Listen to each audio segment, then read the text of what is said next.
día a todas, a todos. Gracias por asistir a esta segunda jornada ya de nuestro ciclo Infancia,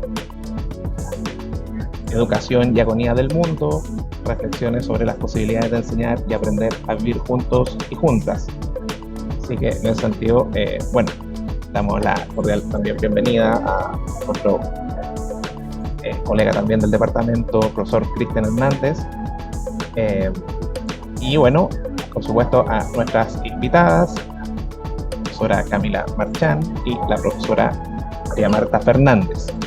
Les damos mucho gratitud por esta instancia y participar en este espacio que para nosotros es muy significativo. Bueno, para iniciar unas breves palabras del propósito de esto, les contaba, nuestro propósito es que nuestro ciclo de charlas busquen generar perspectivas de análisis interdisciplinario, considerando, diversas perspectivas en torno a la reflexión y análisis de temáticas relevantes para el quehacer existencial, educativo y social, y que permitan ampliar el capital de comprensión en torno a las implicancias, en este caso de la infancia, la educación, y su relación, por supuesto, con las discusiones de nuestro acontecer actual. Complejo, por supuesto.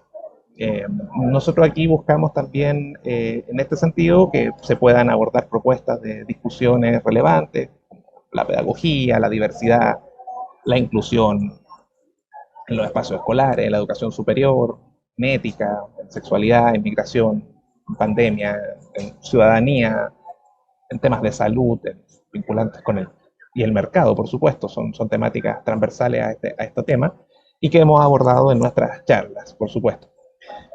En este sentido, lo que buscamos también es que estas actividades beneficien a la formación de profesoras y profesores y que permitan relacionar estos contenidos con las propias trayectorias de formación y las prácticas docentes. Profesora María Marta Fernández, quien es doctoranda de la Universidad de El Salvador, doctoranda en filosofía, precisamente en vinculaciones sobre los aportes del pensamiento de Maurice Blanchot a la educación. Es técnica en comunicación social y licenciada y profesora de periodismo, máster también en ciencias de las religiones de la Universidad Pontificia de Comillas en Madrid, y tiene los posgrados en educación inclusiva y diplomatura sobre discapacidad en la Facultad de Filosofía y Letras de la Universidad de Buenos Aires. Así que en ese sentido, les agradecemos esta cordial participación, así que vamos a dar inicio ya. Comenzaremos con la profesora Camila Marchán. Así que, Camila, por favor, queda a disposición el módulo para el PPT y la acción, ¿sí? Muchas gracias. Buenos días, muchas gracias, Ricardo. ¿Se ve bien? A arrancar. Gracias, María Marta. Contenta de compartir este espacio con la colega, con los colegas, y de la invitación de esta casa de estudios, la verdad, donde me formé con perspectiva crítica y política, resaltando justamente el Departamento de Formación Pedagógica en ese proceso de formación inicial docente, y promotor e impulsor el Departamento de Formación Pedagógica de continuar estudios a temprana edad, y por eso agradecer también a quienes me acompañaron como mentores en esos años, a no bajar los brazos y buscar respuestas en distintas latitudes, como lo fue el profesor Luis Rubilar Solís y la profesora Virginia Aranda Parra. Bueno, tenemos esta invitación con los argumentos para estar reunidos en este ciclo muy interesante, donde suscita interés para esta formación profesional, ¿no es cierto?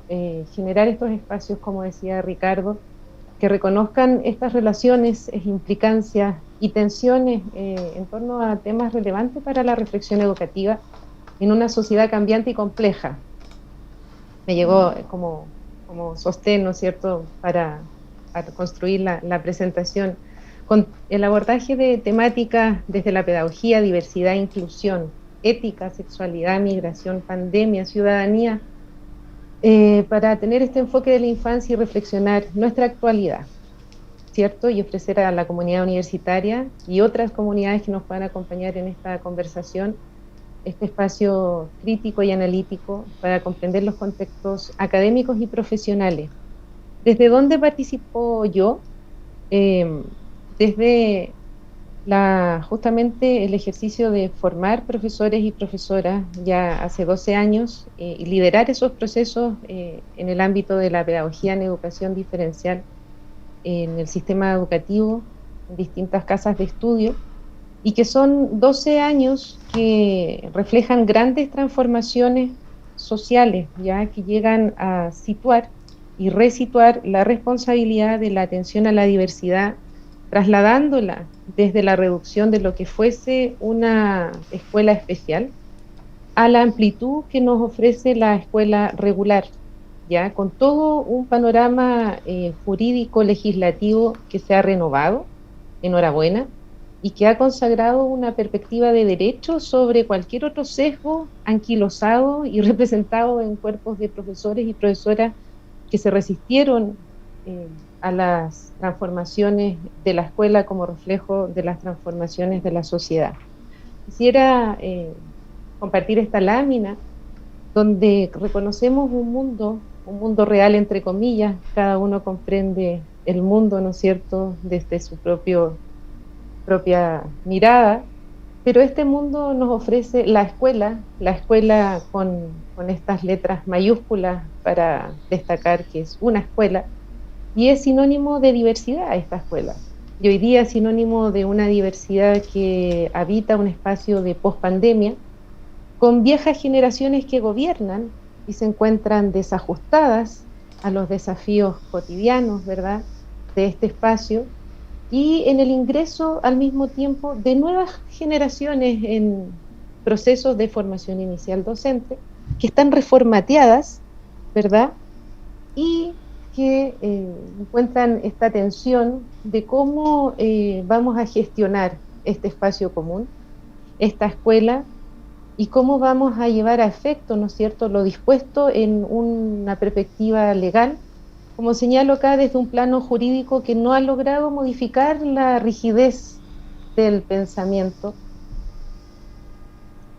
segregador, ni modificar, digo, el sistema de creencias de buena parte de la población que persiste en el levantamiento de barreras culturales, vulnerando los derechos humanos desde la infancia. En países de América Latina sabemos de la conocida letra muerta, aquello que se declara y no se cumple. Por consiguiente, merecemos preguntarnos qué es lo que sucede dentro de nosotros y nosotras, y entre nosotros y nosotras, que nos impide ajustarnos a nuestro propio marco legal. Debemos pensar profundamente al respecto, pero pensar oyendo cómo han vivido y cómo han sentido la denominada diversidad los y las sujetos definidos como parte de este grupo en sus múltiples representaciones. Para eso, compartir esta reflexión. Como fenómeno multidimensional, la educación encarna los desafíos de la sociedad. En constante tensión propicia el encuentro de mundos y generaciones en un mismo lugar, la escuela. Así, docente y niño, niña, adulto, joven tejen un camino compartido en un espacio común donde transitan buena parte de su tiempo vida, que refleja también el origen de cada quien, las figuras de referencia de dónde provienen, familia, cuidadores, cuidadoras, un conjunto de creencias y valores, una propia forma de comprender la realidad en una historia de vida única y repetible, condicionada por la biología, el medio, la realidad económica, la ubicación geográfica. Siendo infinitas las formas de vivir, de ser y estar, interesante resulta pensar en cuál es el límite de mi acción voluntariosa en la relación con el otro, en lo humano. Bien sabemos de esta respuesta quienes hemos promovido la inclusión educativa desde nuestra primera formación, en épocas donde ni siquiera se difundía el concepto. El límite es el derecho, y me permito hacer mención a la experiencia de la educación diferencial con su historia y lucha para instalarse en la escuela regular, porque ya no se trata, ni se trataba si el docente de aula está de acuerdo o no por la escolarización de un alumno con discapacidad, por ejemplo. Y así como hoy por hoy, y siendo francos y francas, desde hace bastantes años ya no es posible excluir por razón de discapacidad, aunque sigue ocurriendo, es decir, no es posible porque reconocemos esta serie de normas internacionales y contamos con regulaciones nacionales al respecto. Tampoco es posible pensar en limitaciones a la participación en pleno derecho a la educación por razón de origen cultural, étnico, religioso o de género. La escuela está emplazada a constituirse en una, incluso hacia la extinción de la escuela especial. Si somos garantes efectivos de la propia Convención Internacional de los Derechos de las Personas con Discapacidad de la ONU, ratificada por Chile en 2008. La evolución de la sociedad en la reconocida avanzada que alcanzan los propios colectivos de las llamadas minorías, las organizaciones sociales de las personas con discapacidad, Nada sobre nosotros y nosotros, y por la comunidad promotora de la diversidad sexual, por ejemplo, ha obligado a los distintos gobiernos a materializar reformas en el sistema educativo que garanticen el acceso, permanencia, aprendizaje y participación de todas y todos los estudiantes, reconociendo su diversidad y favoreciendo un trabajo pedagógico más pertinente a sus identidades, aptitudes, necesidades y motivaciones reales. Esto entre comillas, como lo promueve, ¿no es cierto?, en Chile la Ley de Inclusión Escolar 20.845. De esta manera, nuestro país ha logrado sintonizar con el plano internacional, ya junto al Movimiento de Educación para Todos, con hitos claros como la Declaración Mundial de 1990 en Yomtien, concentrada en la satisfacción de las necesidades básicas de aprendizaje, y la Declaración de Salamanca en 1994, el Foro Mundial y Marco de Acción de Dakar del año 2000, orientado a cumplir nuestros compromisos comunes, la Declaración de Incheon de 2015 y su proyección hacia la Agenda Mundial de Educación 2030, plasmada en el Objetivo de Desarrollo Sostenible número 4, que apunta a garantizar una educación inclusiva, equitativa y de calidad, y promover oportunidades de aprendizaje durante toda la vida para todas las personas. Asentados entonces desde una perspectiva de derecho que regula nuestro actuar como profesionales de la educación en la escuela, hemos experimentado distintas transformaciones que colocan en tensión el ejercicio docente, demandando en forma permanente actualización y desafiando al unísono a las propias universidades, ¿no es cierto?, a ser capaces de generar un mejor acompañamiento del docente en formación inicial. Y aquí estamos. Son estas nuevas generaciones de jóvenes que cursan estas carreras de pedagogía quienes están explorando el espacio educativo en sus nuevas configuraciones. Las comunidades escolares han sido habitadas por derecho por el alumnado diverso, heterogéneo, y en esta apertura de la escuela a la diferencia, que enfatizo enriquece la relación humana, se intensifica el desafío de la convivencia entre sus seres, todos sus seres, profesorado, estudiantado en primer orden, y luego a nivel de familias, lo que es lógico, pues superada la ficción de la homogeneidad y la creencia del alumno normatípico, intencionadamente referido masculino. Recording in progress.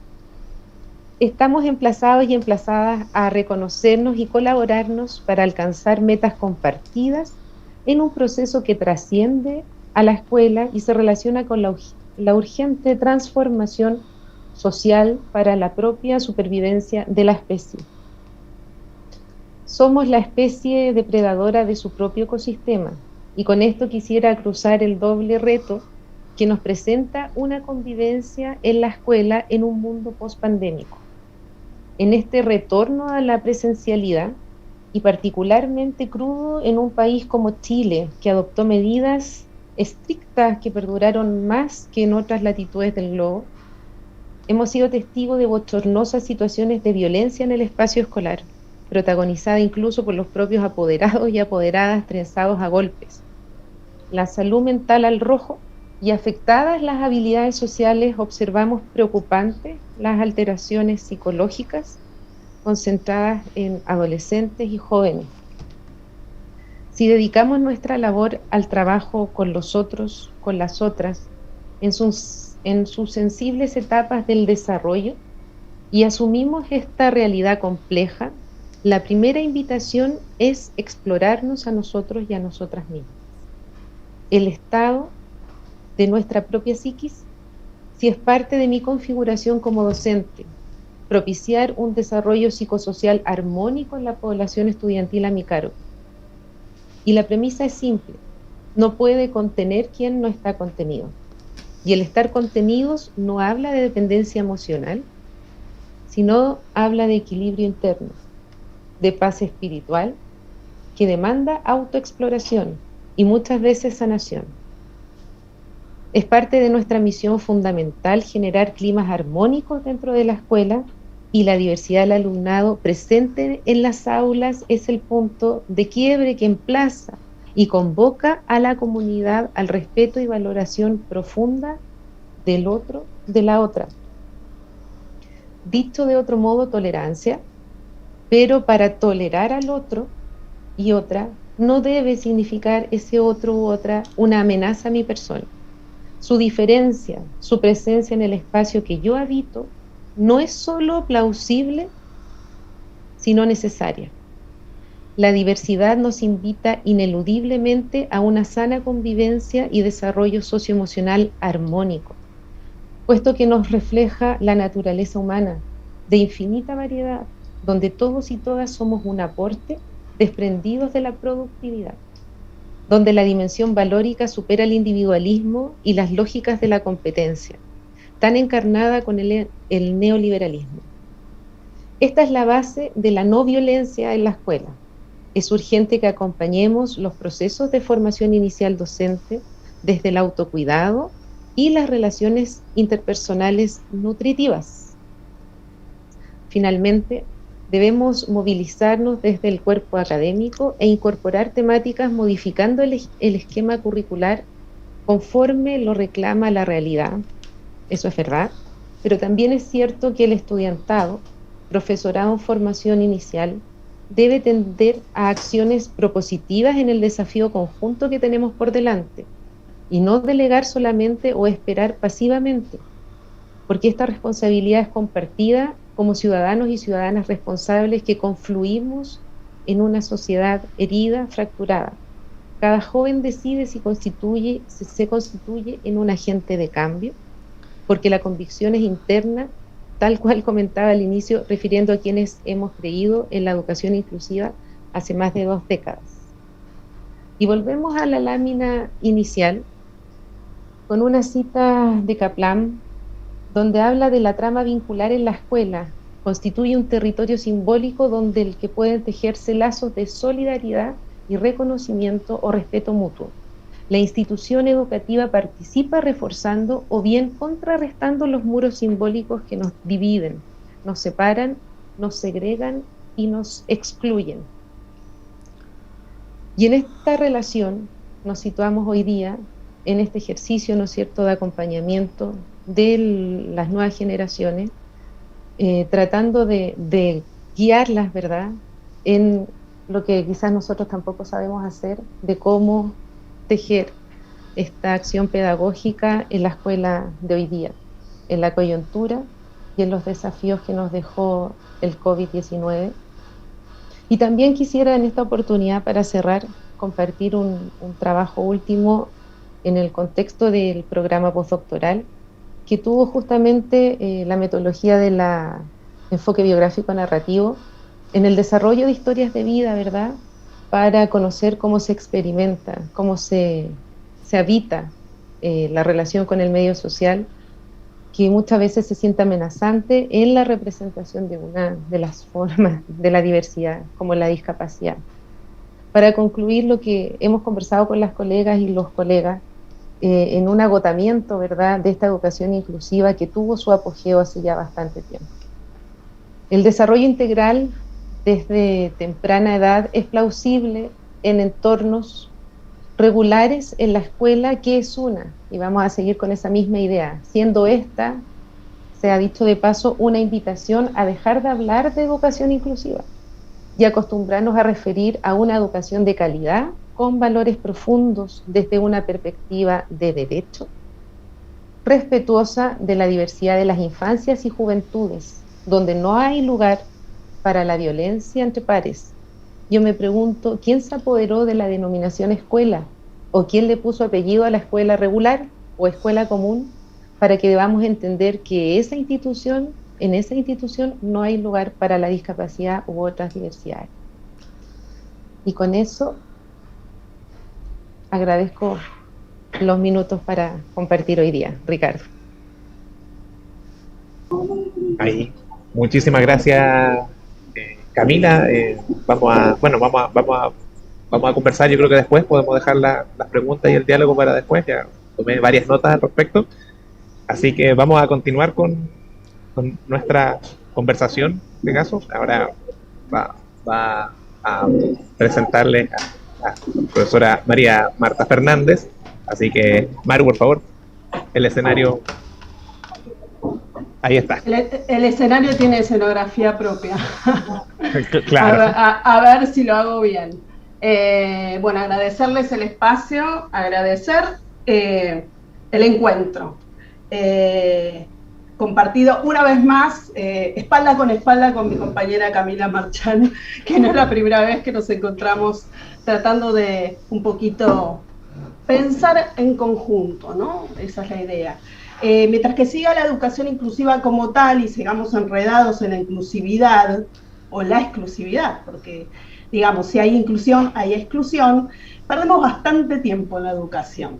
Ya que hablo de tramas, tejidos y vínculos, yo le diría relaciones, arrancamos esta exposición, este viaje, este tejido, comentando un poquito que por qué nosotros elegimos la perspectiva en política, que en política no es la contrapolítica, la no política, no, sino es dentro mismo del terreno de lo político,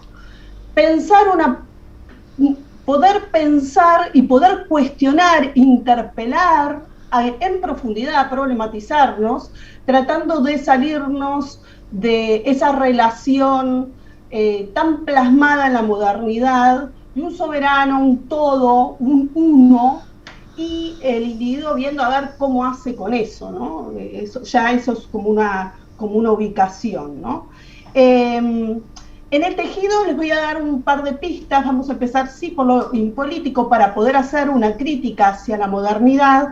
A partir de la crítica de la modernidad, pensar cómo se piensa la infancia en la modernidad, brevemente, para acceder a una experiencia sin nombre, arácnida, que es la de Fernandellini, que comparto la lectura con ustedes porque está en proceso y además, tiene la emoción y la erótica de que está en proceso. Entonces, lo impolítico es un desajuste, es intentar borrar algunos límites y compartimentos que tienen que ver entre la teología y la política, por ejemplo, y poder desde ahí cuestionar los marcos legales, por ejemplo, la ley, los dispositivos propios de la modernidad. ¿Y qué es la modernidad? Vamos a intentar pensar que supone, de alguna manera, ¿se está viendo bien o...? Sí, perfecto. Sí, perfecto. La modernidad, de por sí, se ha plasmado en cuanto y se ha concretado y consumido y se sigue consumiendo hasta el día de hoy a partir de la pertenencia. Los conceptos de propiedad, los conceptos de igualdad, conceptos y valores éticos de desarrollo, progreso, igualdad, garantías, certezas, ¿no? A partir de las garantías, las certezas, y el valor de propiedad, de la propiedad privada como un derecho. Entonces ya hablamos de una cuestión de propiedad, de pertenecer y el tener, ¿no? Se tienen conocimiento, se tienen tierras, se tiene linaje, se tiene alguna cualidad que nos hace pertenecer a un grupo y por ende quedar excluidos de otro. Pero la pertenencia no es una pertenencia difusa, que se patina, una pertenencia que cambia de pieles, ¿no? Eso en los animales lo vemos mucho, una pertenencia que puede llegar a tener como diferentes dibujos, como sucede en las costas cuando entra el mar. No, es una pertenencia fija, fijada, por eso de alguna manera es instituida, y ahí es donde la ley hace mucho y de alguna manera instaura esto, ¿no? Entonces, esta ley y esta forma de pensar y esto que atraviesa como dispositivo absolutamente el mundo de las ideas, nuestras prácticas relacionales, nuestra ética, está basado en binarismos y dualismos. Esto no lo digo yo, o sea, estamos haciendo como un pequeño viaje en la historia del pensamiento. Una que se proyecta obviamente a las ciencias, que habla de una identificación, por lo tanto, si hay que identificar, cuanto el límite sea más claro, es más fácil identificar, que implica una jerarquización, por lo tanto, esto ha favorecido a la multiplicidad de disciplinas, de las ciencias, de los conceptos, de la epistemología, tal como llega a nuestros días, en donde hay una especialización que ya estamos en el camino de la hiperespecialización y de una profundización casi totalmente, digamos, que anula los 59 grados para ver solamente uno y en profundidad. Y hay una prevalencia de un pensamiento continuo, cerrado y homogéneo. ¿Qué quiere decir? Que de alguna manera la pregunta, por ejemplo, interrumpiría ese pensamiento, la discontinuidad, la heterogeneidad, la cicatriz, la diferencia. Y ahí vamos empezando a entrar un poquito, vamos llegando a conceptuar un poquito qué pasa con la diversidad en la modernidad. Y entonces, a partir de la instauración de la modernidad, en el mundo de las ideas hay como un viaje entre Descartes, ¿no? El pensamiento cartesiano, el dualismo, Kant, el universalismo hegeliano y su dialéctica, que también es un circuito cerrado, amo y esclavo, o sea, la dialéctica es un sistema cerrado en sí, se empieza a instaurar el eurocentrismo como pensamiento, donde parece que se habla de un universal y se está hablando de Europa, el adultocentrismo, que hoy nos convoca bastante el pensarlo, quitarnos a otros para poder enunciarlos desde, ¿no? Obviamente todo esto está atravesado por el patriarcado y por las ideas patriarcales, por el imaginario patriarcal, por la simbólica patriarcal. Entonces, esto va en desmedro de pensar desde sino pensar por el otro, objetivando, en este caso, a la infancia. Y empiezo a jugar con un par de preguntas. ¿Dejamos de ser niños? ¿O seguimos siéndolo en tanto que vociferamos nuestra intención de ser permanentemente? Esto, intención de ser, ¿no? ¿Se acuerdan cuando decíamos cuando seamos grandes, ¿no? En un futuro, ¿no? ¿No somos de alguna manera permanentemente la recreación de ese deseo, del deseo de cuando éramos chiquitos, ¿no? Yo quería ser veterinaria, etóloga. Entonces, quizás jugar, y esto se lo dejo también a Ricardo, la posibilidad de si la palabra nos hace más adultos, ¿no? ¿Qué es el pensamiento continuo? Bueno, acá Blanchot explica algo muy interesante. El pensamiento continuo es un pensamiento 2D, no es 3D, ni 4D, ni 5D, es plano, por lo tanto genera un centro y una periferia, esto de un abstracto y un concreto, un continuo y un discontinuo, un pensamiento lineal cuando puede haber un pensamiento sincrónico. Y la educación, tal como la concebimos hoy, y la escuela, tal como nos llega a nuestros días, está atravesada, y la universidad, o sea, toda la educación y el proceso de educación nivelado como nos llega a nuestros días, son instituciones modernas, o sea, estamos hablando de instituciones modernas, por eso me voy a la modernidad, desde donde parte esta idea, en donde la escuela, vamos a poner escuela como espacio educativo formal, reproduce esta ética, este ethos moderno, para que de alguna manera es un ordenamiento, para que el progreso continúe, y esto genera un trastocamiento del tiempo.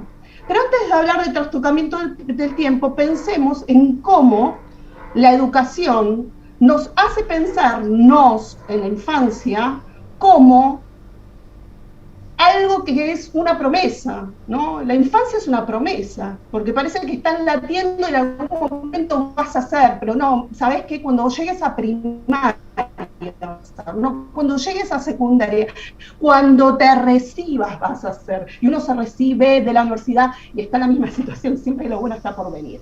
Entonces, la infancia como única, este concepto de infancia única, es un concepto bastante relatado por la modernidad. Y pensando en el tiempo, en el trastocamiento del tiempo, pensar que el tiempo tiene que ser productivo. El mandato moderno es que el tiempo es productivo, incesante, cuantificable. Hay un patrón, ¿no? Un patrón. Cuando hablamos de las palabras dicen mucho más, un patrón tiempo. Y esto perpetúa la idea de una teleología, de un porvenir mejor, ¿no? Un descentramiento del presente, de lo subjetivo en función de eso que está por venir, en función de lo que tengo que hacer para constituirme. Y creo que hoy llegamos al paroxismo con la idea de la obsolescencia programada.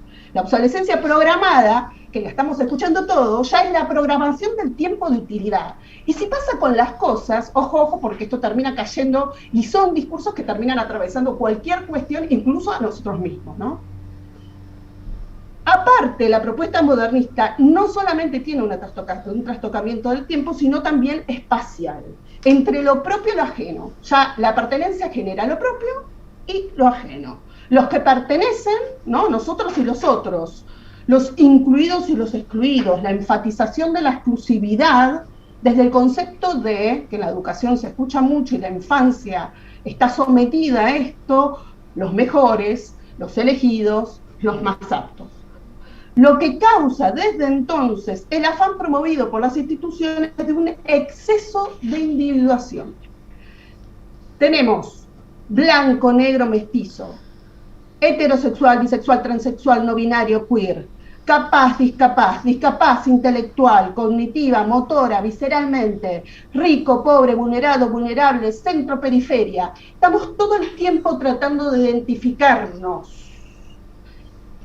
También esto está promovido por la modernidad, porque hay derechos. Entonces pulula la cantidad de leyes para poder, de alguna manera, cobijarnos en alguno de ellos. Progreso, utilidad, funcionalidad y certeza, ¿no? La certeza.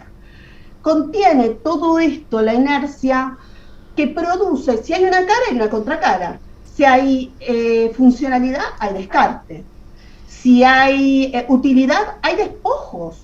Y también en todas las vertientes que se desarrolla, podemos pensarlo en todas las vertientes que esto se puede desarrollar desde la tanatopolítica, ¿no? Esto que de alguna manera los márgenes y la periferia siempre son los daños colaterales.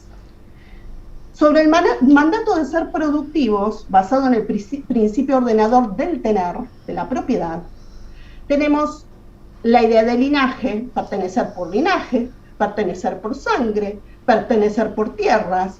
Tantas pertenencias como identidades van apareciendo. El tener supone no tener.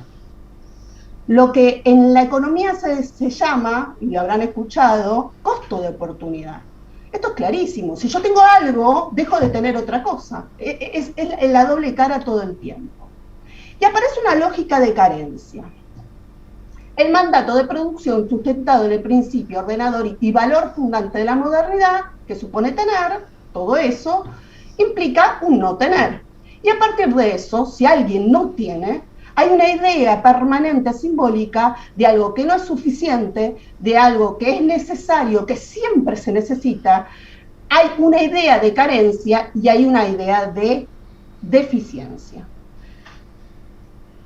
La modernidad está basada centralmente, y estos trabajos son muy interesantes, tanto para lo que es la política de Roberto Espósito como Jacques-Luc Nancy, en un vacío, en una entropía, o sea, un espacio de caos que todo el tiempo funciona en base a dos movimientos, el de sustracción y el de pérdida. En la comunidad, como funciona con el mandato moderno, hay algo que siempre se sustrae. Hay algo que siempre se sustrae para construcción, entonces por eso hay pérdida. O sea, pertenecer a una comunidad hace que uno no pertenezca a la otra. Pertenecer a la comunidad nos quita de ser individuos para entrar a ser en un colectivo. Siempre hay una pérdida implícita. Siempre hay una renuncia, y eso es el nihilismo. Un vaciamiento vaciado. Es para hasta ahora lo que estamos investigando dentro de la cátedra de Pedagogía en Política, es la causa de ese concepto, el origen simbólico de la falta. Porque en lo que es en el mundo de discapacidad y también en la educación siempre nos falta, nunca es suficiente. Yo digo, ¿y esto que está dando vuelta, cuál es el origen?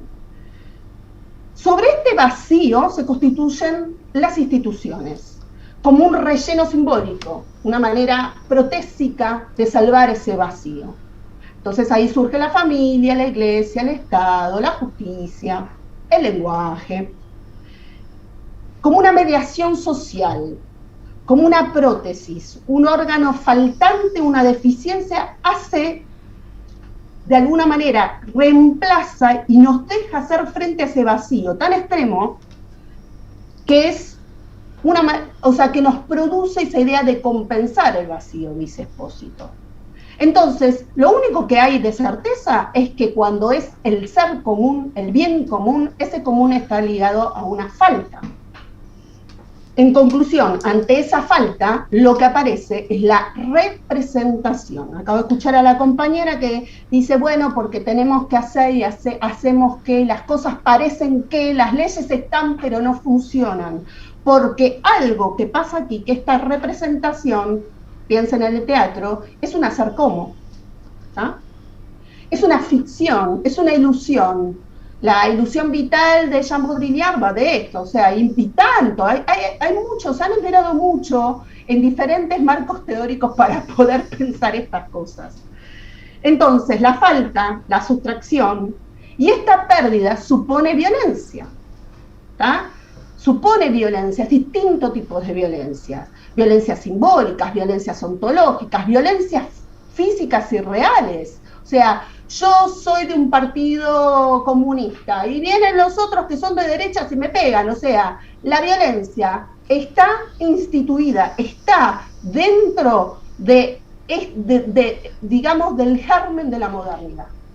Y vamos más o sea, Nancy incluso habla de una violencia más drástica, más, hasta les diría lógica, para poder individuarme, para ser un yo, en diferencia de un tú, un otro que me supone una alteridad, hay una violencia, que es la violencia de la distinción. Diferencia es distinción. Entonces, de alguna manera, ese yo que está cerrado, ensimismado, guardado, protegido, se autoprotege de la afuera, en algún momento aparece la drástica presencia a donde no podemos correr la atención y tenemos que hacernos responsables, diría Levinas, y eso ya nos genera un desgarro, porque tenemos que hacer una apertura por el otro. Esa es la relación. Y esa es la conflictiva de la relación. Entonces, pensar que hay una sola concepción de la infancia es una mentira. Los engañé. Y es más, los engañé tanto que puse algo así que es un tautológico, ¿no? infancias diversas. Si la infancia es diversa en sí misma, ¿por qué tenemos que volver a tener que repetir infancias diversas? No hay una única y sola posible versión de la infancia. Lo que pasa es que para la modernidad, la normalización y normatización, que Foucault trabajó muchísimo, donde el castigo y la vigilancia necesitan llevarse a cabo operativamente, impecablemente y sistemáticamente, bueno, es más fácil generar totalidades, ¿no? Y generar estas cuestiones de uno identificable, categorizable, por ejemplo, en el caso de los estadios piagetianos, en etapas, por ejemplo, como Erik Erikson desarrolló, en grados, en niveles. Deme una caja, ¿no?, para encajar la infancia, dame una caja para encajar la adolescencia, ¿no? De eso va. De hecho, se define como sin dientes, ¿no? Pues sin dientes, sin habla, el enfant, ¿no? Y basta leer al Emilio de Rousseau, texto moderno ya por su época y por sus ideas, para encontrar múltiples observaciones que suponen y que dan cuenta de una falta. A ver, ¿a dónde me quedé? En el mandato del progreso, el hacemos qué. Esto después, si quieren, lo puedo facilitar. Lo que pasa con la alteridad. Y los voy a dejar acá, por ahora. Cuando hablo del Emilio de Rousseau, y que les estaba comentando que todo el tiempo se supone una falta, ¿no? Una falta de cultura, una falta de conocimiento, un crecimiento que también produce necesidades, ¿no? Hay toda una cuestión así.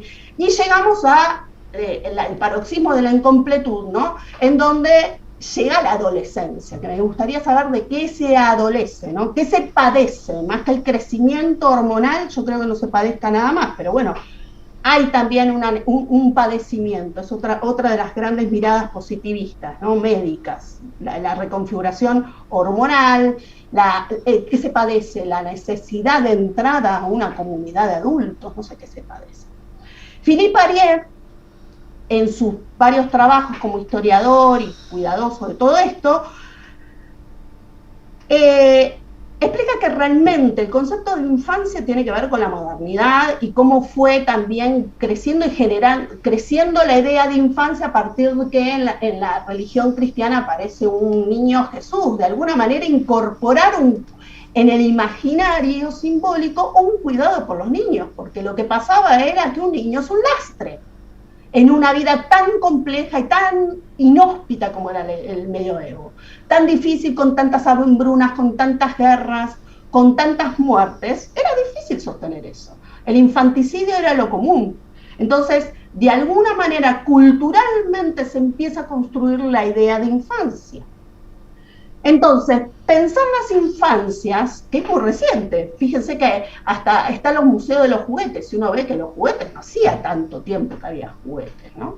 Entonces, pensar las infancias desde la diversidad funcional es casi subversivo. ¿Por qué? Porque de alguna manera, en un mundo donde lo capaz, donde es lo que reina, ¿no?, las capacidades, el tiempo fugaz y monetarizado, como dice Walter Benjamin en El capitalismo como religión, ¿no? O sea, donde todo está especificado y todo es ganancia o pérdida, pensar en este modelo capitalista y neoliberal, donde ya los recursos somos nosotros y nuestros hábitos ya no saben hasta dónde exprimir, pensar la diversidad funcional en las infancias tiene sus bemoles, ¿no? Si vamos a la literatura o vamos a ciertas películas, piensa en el imaginario que había de discapacidad. Quasimodo, no sé si lo recuerdan, ¿no? Quasimodo. Era el que casi era. Un pobre ser que vivía en una torre y no se dejaba ver. Es el modelo de prescindencia, el modelo de ¿cómo se dice?, a donde la caridad funcionaba y no quedaba otra cuestión que estar pidiendo en las calles para ver si se podía sobrevivir. Eso después, ese imaginario llega también a Latinoamérica, y tenemos, por ejemplo, a los que les interesa el tema, la gallina degollada, de Horacio Quiroga, donde hay toda una explicación cuasi, diríamos, entre mágica y religiosa de la herencia, ¿no? Esto del degenerado, que también está mucho en el imaginario. El degenerado es una cuestión de generación que le está viniendo. O sea, el niño es degenerado porque los padres eran, por ejemplo, alcohólicos. Y además la degeneración tenía también impreso todo un valor moral, ¿no? El malviviente tenía hijos degenerados, ¿no? Ahí también toda una carga. Quizás un texto para comprender un poquito más la diversidad funcional que tiene algo de inclusión desde la niñez, desde las infancias a las infancias, es Final del Juego de Julio Cortázar, donde Leticia es una niña que no se puede mover y por lo tanto las amigas y sus primas y sus hermanas juegan el juego de las momias, de las estatuas, ¿no? Entonces, cuando llegamos a mencionar infancias diversas, déjeme decirles que es una tautología en donde también podemos reconocer, para ir haciendo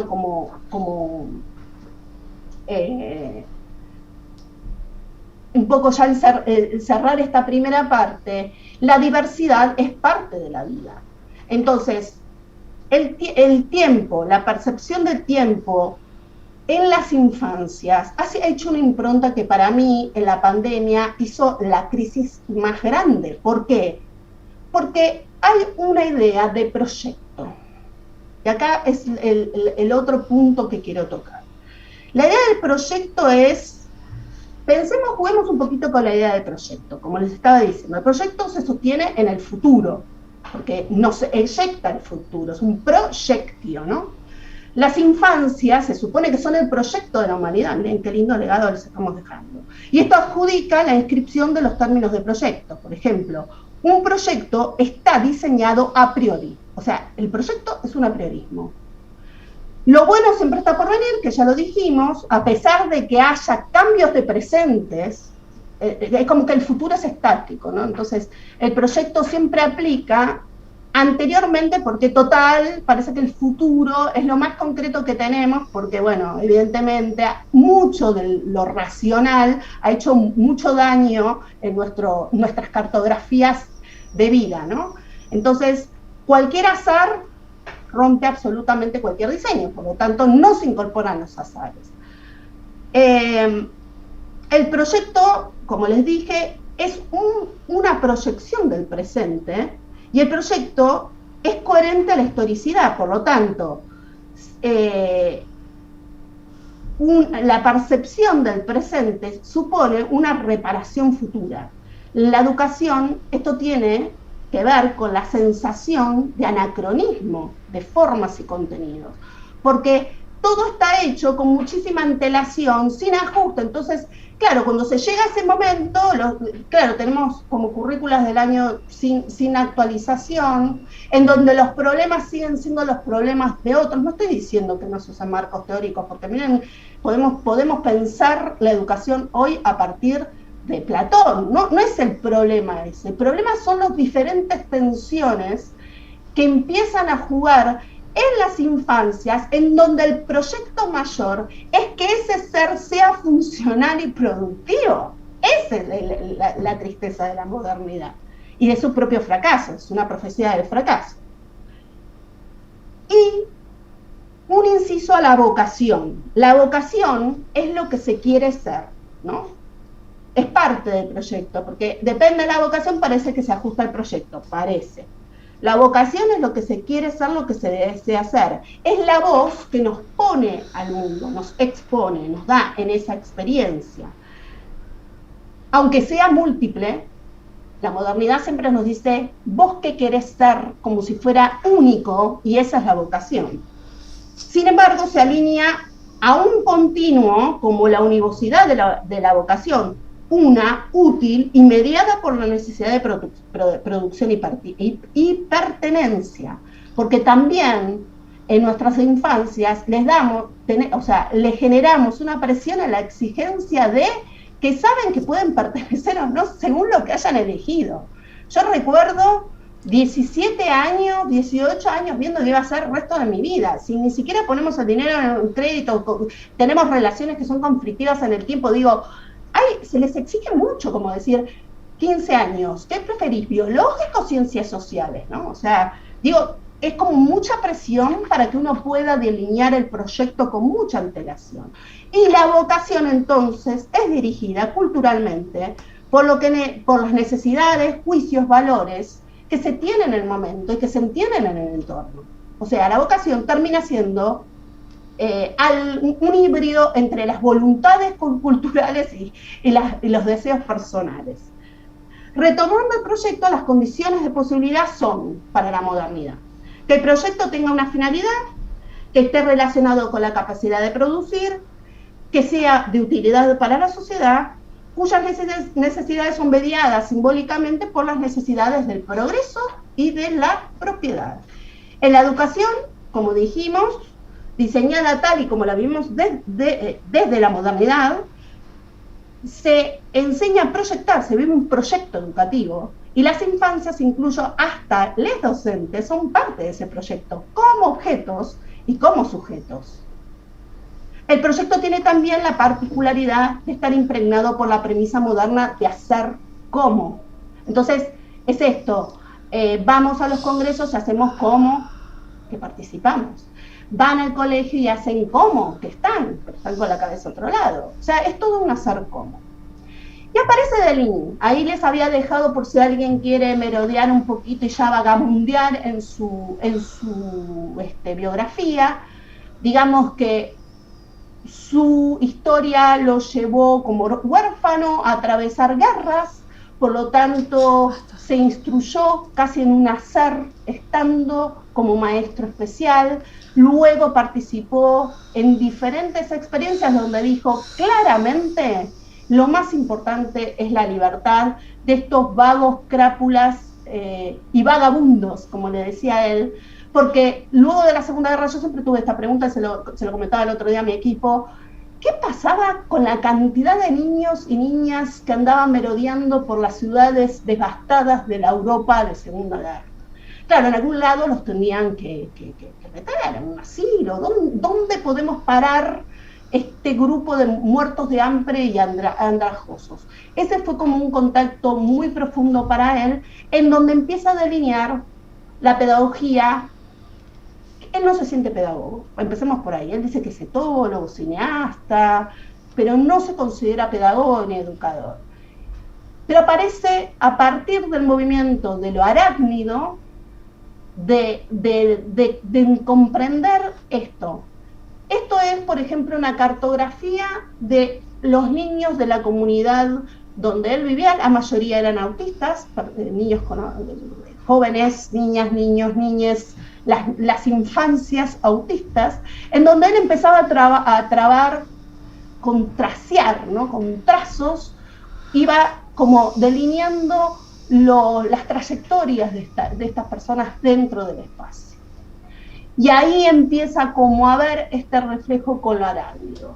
Y hace en lo arácnido, el texto se llama así, toda una reflexión sobre otro tipo de proyecto, un proyecto basado, por ejemplo, en el misterio, en el juego. Dice él: mi propósito es atenerme al ingenio de actuar innato, asombrarme. Fíjense que el proyecto va en contra del asombro, ¿no? Y no intentar esclarecer los misterios. A donde prima el silencio, pregunta, les dejo picando, ¿no? Así como el autista, la persona con autismo, ¿le falta lenguaje? Deligny se opone a la tesis según la cual el autista, a la falta de lenguaje, se habría detenido en el estadio en que las sensaciones quedan inscritas en forma de huellas, sin posibilidad de traducción al registro de imágenes. También esta red, aquí, por ejemplo, algo de la ética de él, antes de seguir. No explores las pequeñas historias entre ellos. Les aviso que, les comento que, no les aviso nada, les comparto que Fernández Ligny convivía con estos chicos, o sea, convivía, comía, y eran periféricos, totalmente periféricos. De hecho, él es un autor periférico que hace relativamente poco se vuelve más allá que Truffaut, que Deleuze y Guattari lo nombran, se está como tratando de retomar ante la urgencia de buscar otro tipo de proyectos, ¿no? Y otro tipo de experiencias de proyectos. Dice, no explores las pequeñas historias entre ellos sin sostener firmemente la escalera por la cual bajaste. Corres el riesgo de asfixiarse como en el fondo de un pozo. Capaz que hay que asfixiarse. Y esta red arácnida tiene como dos etimologías, réseau y filet. Y ahí aparecen algunas, voy a dejar como algunos trazos del pensamiento de Ligny. La cosecha, si hay cosecha, será para otro momento, para más tarde o para siempre. Hay una ruptura en su pensamiento completo del tiempo eficaz, el tiempo de evolución, el tiempo de progreso, el tiempo productivo. Construir un castillo fortificado, trabajo de esclavo o juego maravilloso. Todo está en la manera. Habla de una metodología que no hay metodología, no hay receta, porque la receta es como el proyecto, es previa. Es esto de que uno va a dar clases, se encuentra con personas que están interesadas en otras cosas. Bueno, los programas se cierran cuando conocemos a las personas, porque si no, ¿cómo llegamos a hacer el encuentro? O sea, vamos con algo presupuesto en el ejercicio docente, eso pasa muchísimo. No le digas, ¿te parece que yo?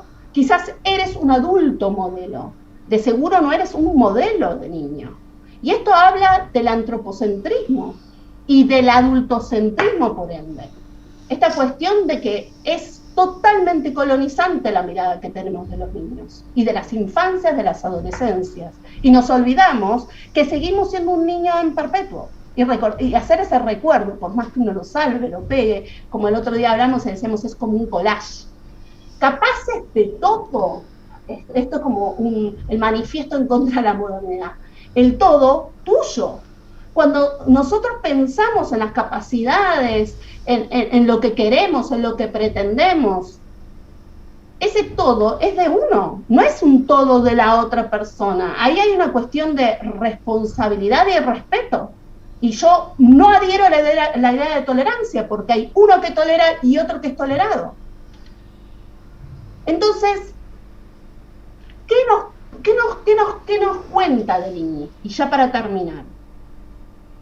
El sinsentido, la no intención, el divagar, la deriva, el trayecto en cuerpo y en vida, en el hacer, porque hay algo en las diversidades, que ya sabemos que estamos todos en la periferia, pero esas diversidades en la observación, él trabaja con cámara para no entrar y fracturar y violentar, estamos todo el tiempo reproduciendo esas violencias. Entonces, a ver vos, ¿cómo te etiqueto? ¿No? El etiquetamiento tan hablado, siempre estamos etiquetando, pero eso es una cuestión aprendida, no hay asombro, ¿no? Entonces, por deriva, la red como espejo de lo que falta, de otros modelos y los modelos posibles, la red y pensar en lo arácnido como un presente, estando más en el presente, no tan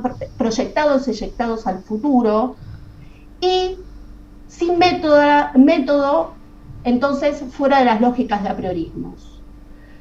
Si pudiéramos decir algún tipo de conclusión, no es conclusión, de observaciones que me va produciendo la lectura de Ligny, es que la profecía autocumplida de la falta de la deuda, la carencia, de que siempre es insuficiente, es un mensaje discapacitante.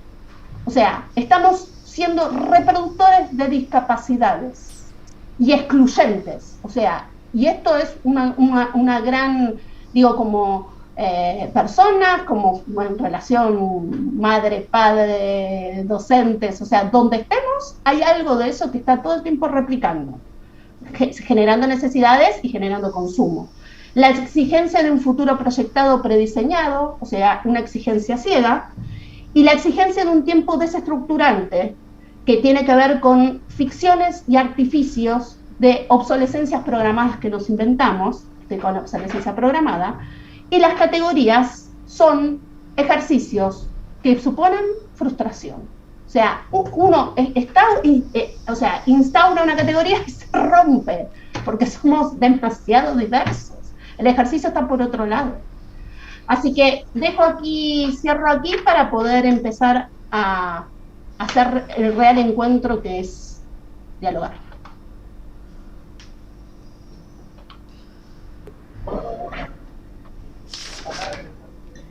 Ahí, perfecto. Bueno, muchísimas gracias, Maru, también por la presentación.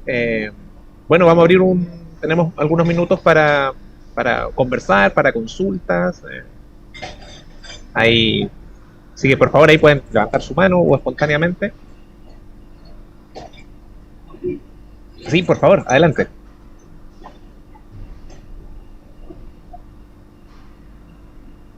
Sí, ahí está una mano levantada, ¿no?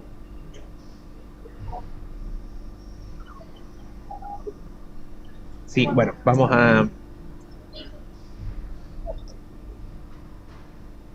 Sí, no sé si, bueno, si no interrumpo a nadie, voy a hacer... Perdón, sí, por favor. Campo tiene la palabra, Débora, me parece que la solicitó. Ah, perfecto, sí. ¿Sí? Débora, por favor, puede habilitar su micrófono y hacer uso de la palabra.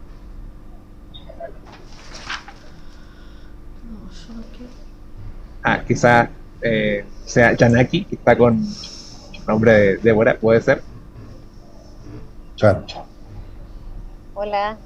No sabía que estaba con el nombre cambiado. Sí. Exacto. Bueno, buenas tardes a todos y a todas. Y bueno, muchas gracias a Camila y a María Marta. No sé si una pregunta, pero un comentario quizás como un poco para abrir a las ideas, ¿no? Porque respecto de esto de estamos todo el tiempo tratando de identificarnos porque hay derechos, pensaba en el trabajo de despatologización de las identidades trans. Lo difícil que resulta poder sacarlos de manuales de psiquiatría como el DSM o el CIE, justamente porque al no estar en esos manuales quedan sin derechos a la salud, a la atención en salud. Y esto de estar todo el tiempo tras una identidad, ¿no? O sea, ¿cómo hacer? Y si hay alguna, si ustedes conocen alguna otra experiencia o qué pueden decir al respecto de, ahí también se genera un vacío. Entonces, ante que ese vacío lo llene una patologización que resulta útil y necesaria porque podés acceder a un servicio de salud, ¿de qué otra manera podríamos intentar, no sé si llenar el vacío, cubrirlo, transitarlo, no sé? ¿Qué se les ocurre o qué experiencias conocen quizás en otros ámbitos que no sea lo trans?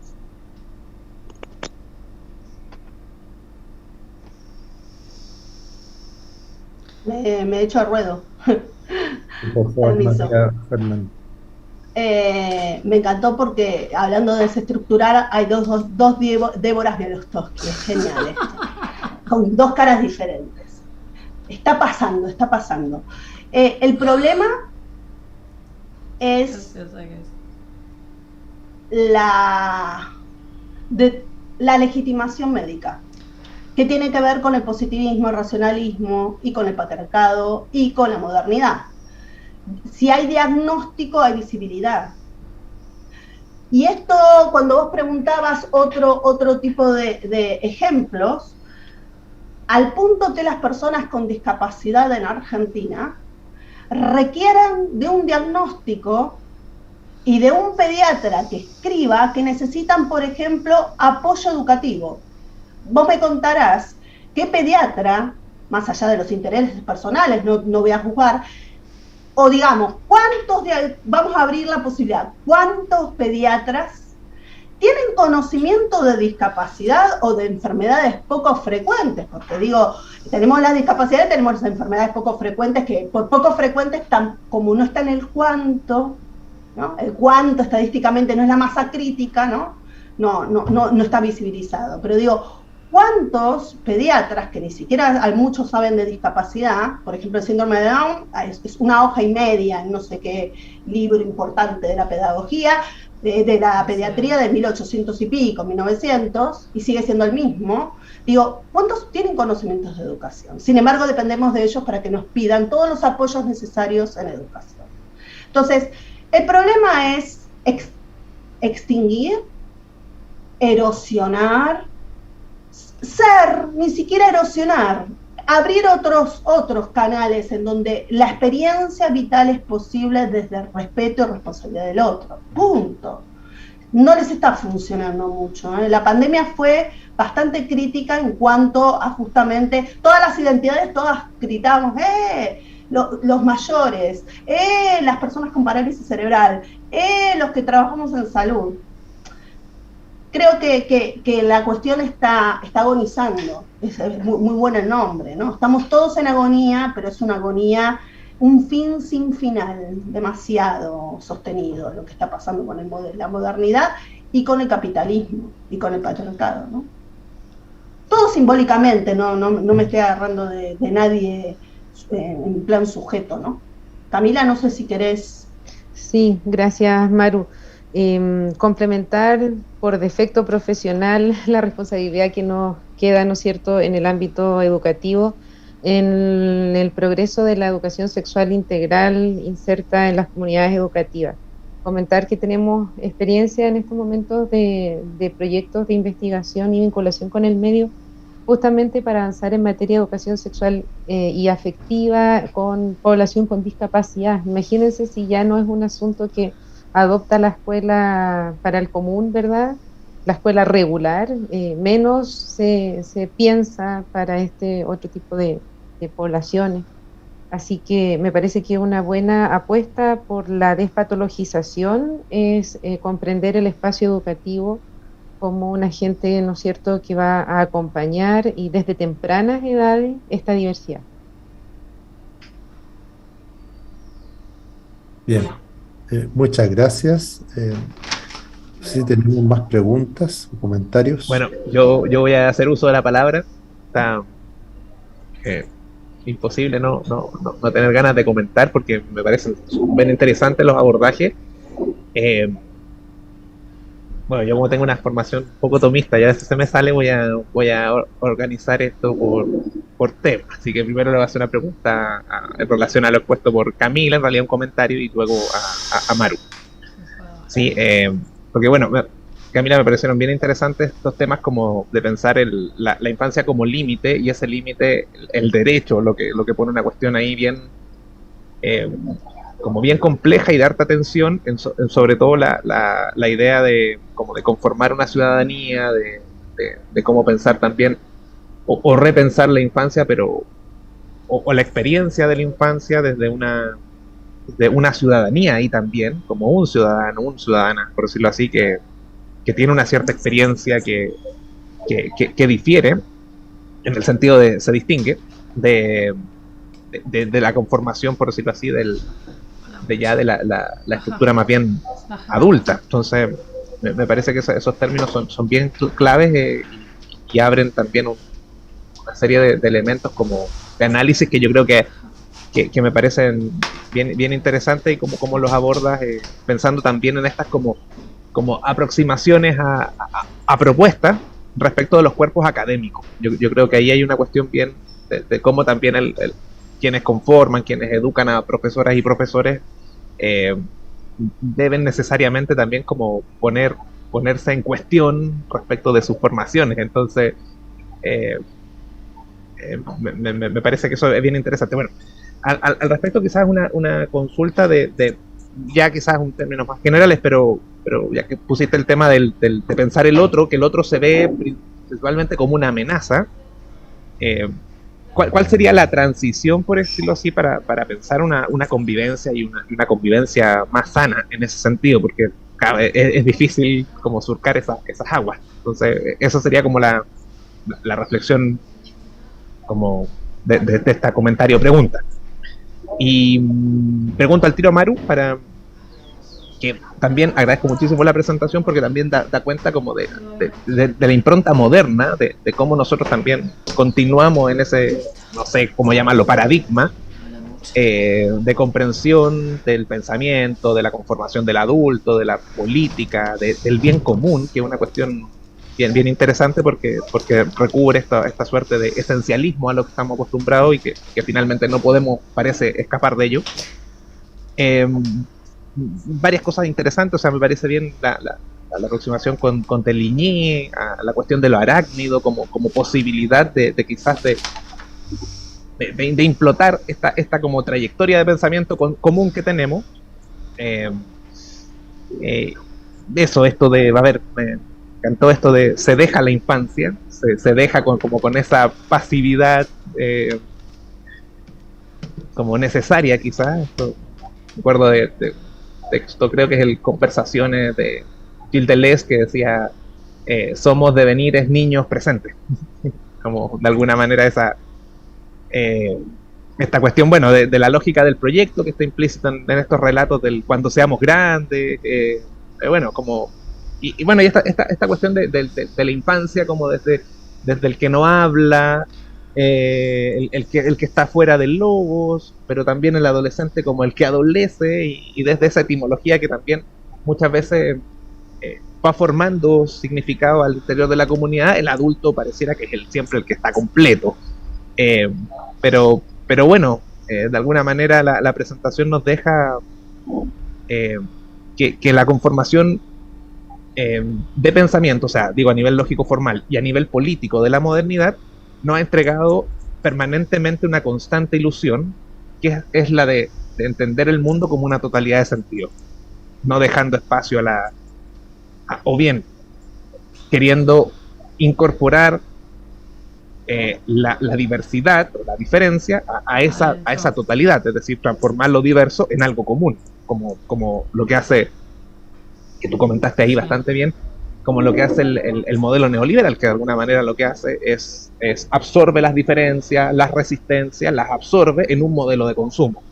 Finalmente somos todas y todos consumidores independientes de nuestra intencionalidad. Entonces, o los absorben un significante, ¿no? Claro, exacto. Enseguida se genera como un caballo de Troya medio golémico, ¿no? Y ahí nomás ya explota, y lo que estábamos sosteniendo y dialogando y acercándonos, claro, lo implotan. Sí.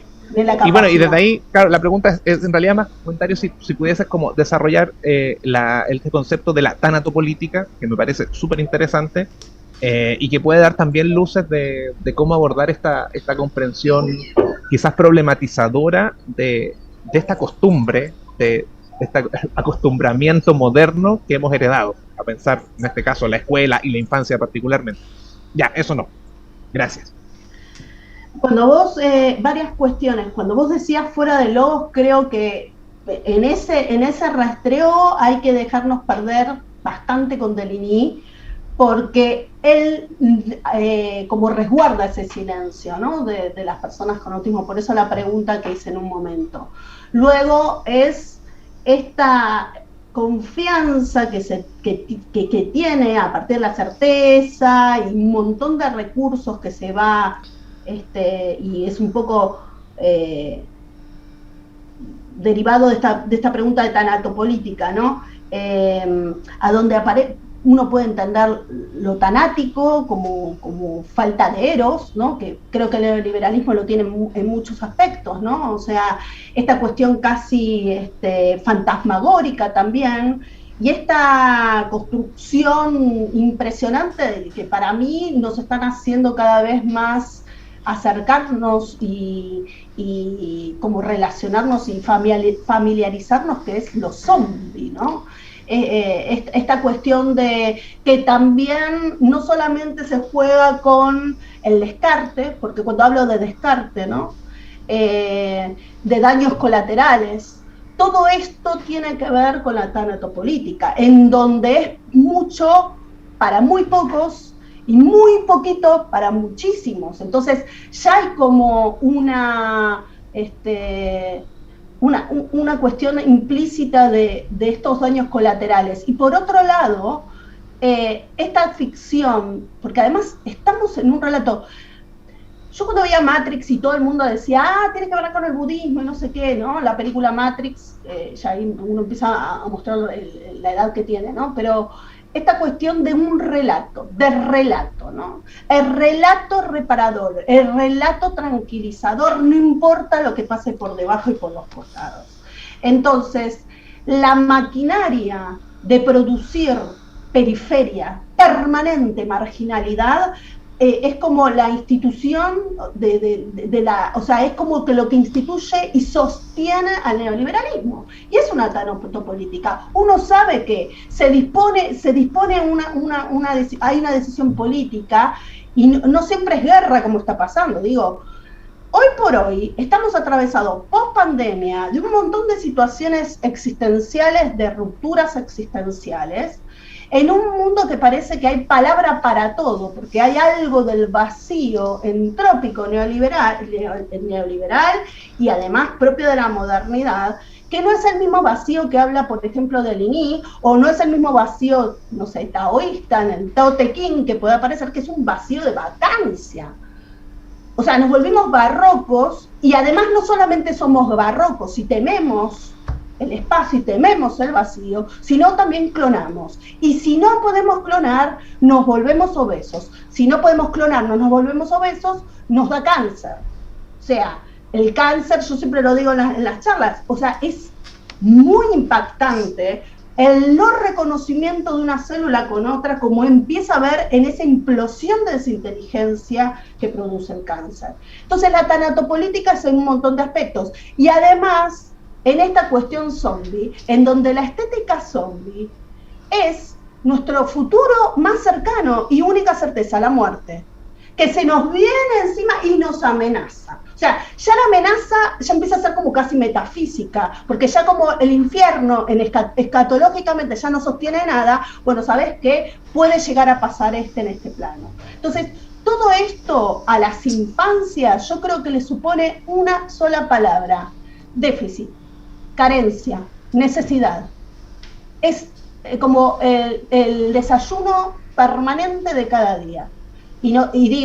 Y nosotros podemos pensar, estamos reunidos y tenemos un montón de recursos. Hay un montón de personas que se están muriendo de hambre en este mismo momento en África, y en Latinoamérica, y acá a la vuelta, en todas partes. O sea, realmente se transformó en una maquinaria caníbal de descarte. Eso es tanatopolítica. Gracias, Maru. Camila, ¿sí? No, vos quédate acá y yo Sí, después Ricardo, bajo. gracias. Como decía, ¿en qué medida el Voy a tener otro otra no va a compu, porque acá constituir una solo tengo amenaza, auriculares. verdad? Y cómo transitar en ese proceso. Yo ofrecería una pregunta No, mejor para acá. todos nosotros, para todas nosotras, de cuándo yo me siento amenazado o amenazada. Sí, Porque al sentirme Bueno. al revés, ¿verdad? Seguro, plena, esta sensación se desfigura. Y hay un origen en el trabajo, yo me atrevería a decir, como reflexión, desde este adulto que, si bien estando sano, ya en paz consigo mismo, como comentaba en la presentación, tiene esta posibilidad de acompañar también un desarrollo sano a la infancia.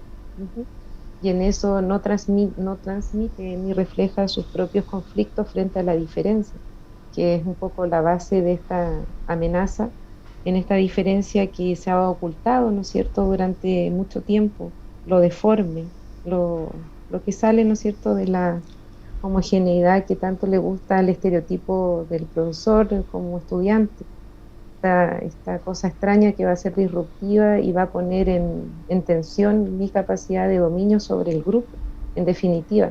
Entonces el llamado es en esta reflexión de comprender cómo yo voy a estar en esta situación de paz interna y cómo yo voy a no sentir que mi labor como docente está en jaque por la dominación del otro. Y en esa invitación a la infancia, podemos hacer que este espacio de la escuela pueda ser cohabitado, pero en la construcción conjunta, diría yo. Perfecto. Ricardo, y ya Sí. que ella hizo una pregunta, yo también puedo dejar preguntas, porque uno cuando, mirá si no seremos niños que seguimos queriendo aprender, ¿no? La pregunta que me surge es, ¿qué ocurre? ¿Qué pasa? ¿Qué nos ocurre? ¿Y qué ocurre en esta carrera contra el tiempo con los heterogéneos, los rotos, los lentos, los torpes, los diferentes? Y entonces ahí mi pregunta es, ¿y la educación? O sea, ¿qué pasa con la educación? ¿A dónde ubicamos la educación? O sea, yo creo que la interpelación que nos pone, tenemos como que amigarnos y abrazarlas es la educación. ¿Cuánto más sostener una educación que ya sabemos que está explotando por todos lados, ¿no?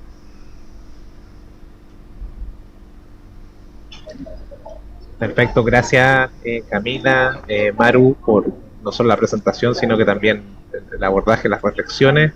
Quería decir una última cosita. Sí, por favor, sí.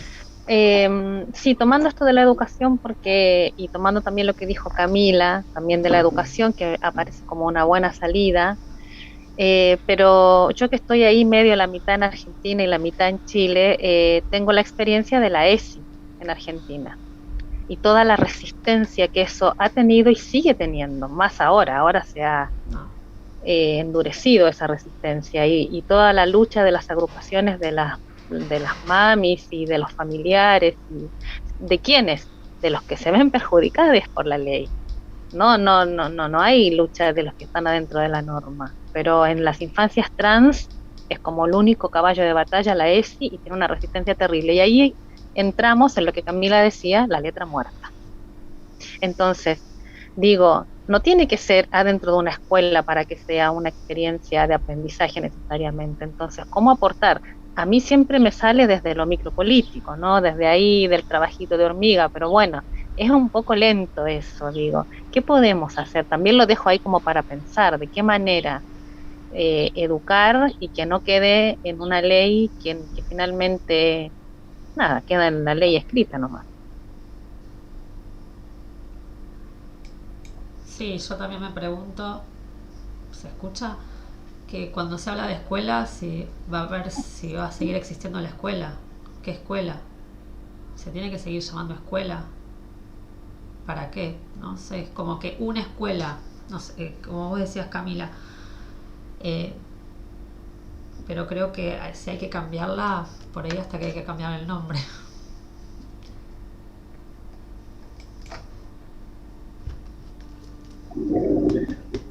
Sí, claro, bueno, bastantes reflexiones ahí con todas estas temáticas. Yo creo que son bien importantes para todas y todo. Yo creo que esto no solo atañe como a la cuestión meramente como académica, sino que trasciende las áreas de cómo configuramos nuestra propia existencia en el mundo. Yo creo que pasa por ahí.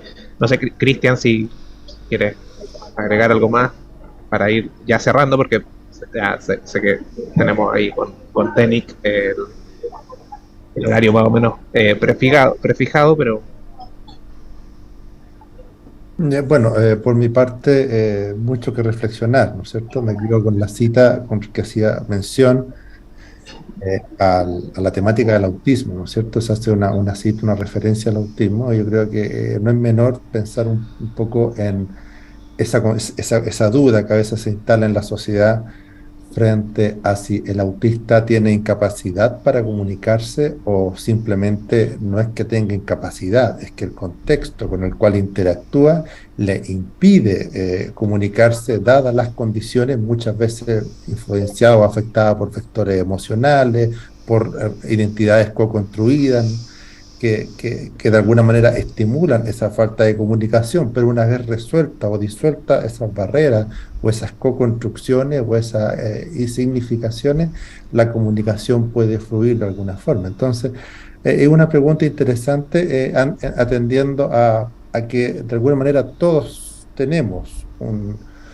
bueno, algunos somos autistas, pero todos tenemos de alguna forma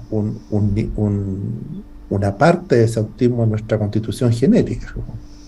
Entonces, ¿qué tan privados estamos y qué tan privados están los niños de esa posibilidad de comunicación, ¿no? Son reflexiones que surgen y que de alguna manera estimulan un nuevo conversatorio en torno a esta temática, ¿no? O sea, esto no termina acá, sino que debe continuar, ¿no? Y debe continuar con las conclusiones que podemos extraer de esta conversación muy fructífera que hemos tenido. Así que agradecer a Ricardo, agradecer a las expositoras, ¿no es cierto?, a las participantes por esta posibilidad formativa, y creo que muy bien como lo plantea Ricardo, que es el organizador de este conversatorio en este marco de vinculación y extensión. Creo que ya estamos finalizando con la actividad. Gracias. Bien, muchas gracias. Reitero los agradecimientos a la profesora Camila Marchán, a la profesora María Marta Fernández, precisamente por la dedicación también y el compromiso con la actividad. Bueno, vamos a tener una última jornada a finales de noviembre para día 28, así que ahí tendremos una última conferencia, así que ya pronto les llegará la invitación para ello, y bueno, y esperamos también poder continuar este ciclo de charlas, también no solo la última jornada, sino que ojalá poderlo extender para el 2023, ¿sí? Así que bueno, desde ya agradecemos a todas y a todos por la participación, así que bueno, nos veríamos en la próxima.